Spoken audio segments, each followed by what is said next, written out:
महालक्ष्मी अष्टकम्। नमस्तेऽस्तु महामाये श्रीपीठे सुरभूजिते शङ्खचक्रगदाहस्ते महालक्ष्मी नमोऽस्तुते। नमस्ते गरुडारूढे गोलासुरभयङ्करी सर्वपापहरे देवी महालक्ष्मी नमोऽस्तुते।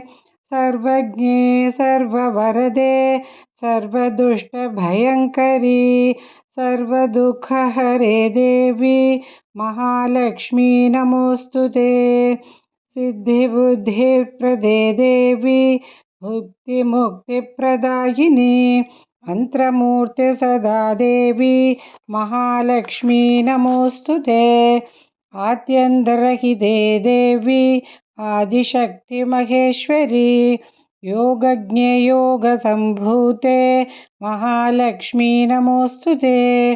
स्थूलसूक्ष्ममहारौद्रे महाशक्तिर्महोदरे महापापहरे देवी महालक्ष्मी नमोऽस्तुते।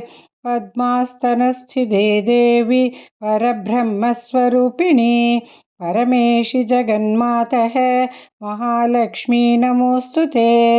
श्वेताम्बरधरे देवी नानालङ्कारभूषिते जगन्स्थिते जगन्मातः महालक्ष्मी नमोऽस्तुते।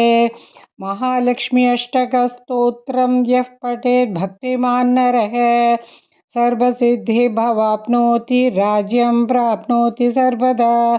एककाल पठेत् नित्यं महापापविनाशनं द्विकालं यः पठेत् नित्यं धनधान्यसमन्वितः त्रिकालं यः पठेत् नित्यं महाशत्रुविनाशनं महालक्ष्मी भवेत् नित्यं प्रसन्ना वरदा शुभा।